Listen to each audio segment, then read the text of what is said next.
Hello, it's February. A lot of you contacted me and asked about bunkers. What do you do kind of in the winter type conditions? We've obviously had some horrible weather around the country. A lot of the bunkers are very wet, very soggy, and you get crazy different lies in those conditions. So this month's tip is really focused on how to get out of a bunker when the lie is not quite what you wanted.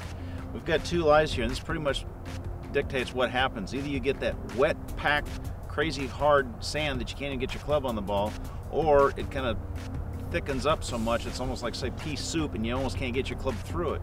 You've really got to identify which lie you've got to know which technique to put on it. If you have the wrong technique, it's not going to get out.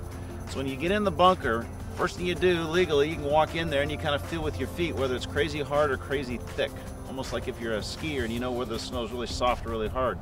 So when you walk in here, I can both see this lie and tell that that is way packed, way firm. So my club is not going to go through that ground very easily.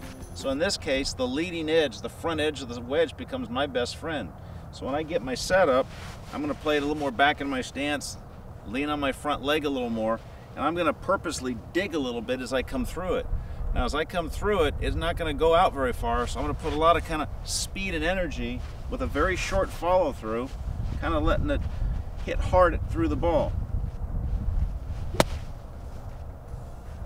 Because it's packed down there a little bit, I'm going to get some help from that ground, from the hard packed ground, helping it. So I don't want to make a big swing, otherwise I'll carry it too far, it'll bounce over the green.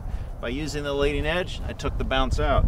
So if you find it really hard, put some energy and speed with a relatively short finish and let that leading edge dig a little bit and let the natural hardness provide some of your energy for you. However, this is the opposite contrast. Now you got this thick, powder, heavy stuff. It's hard to get through there. So you would not want to use the leading edge. You would want to now lay the club face wide open. Now as I swing through it, the ball's not going to come out very easily. I got to swing pretty hard just now to get this one out on the green. So you open up the face because that lets you use the bounce, which is what's designed to go through the sand. I get a really wide stance, and now I'm going to have a much bigger swing, both backswing and through, because that's going to really slow my club head down. So when you get in this wet sand, you got to first identify what lie you've got. Is it hard and packed, or is it more thick and rich in there?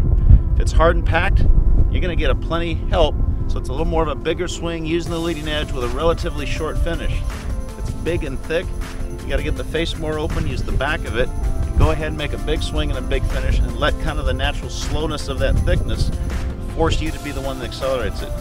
So the weather's going to get better, but for a while here we're going to deal with some wet sand and some different shots. You just got to know which technique to use it. Do it right, you can hit those bunker shots close.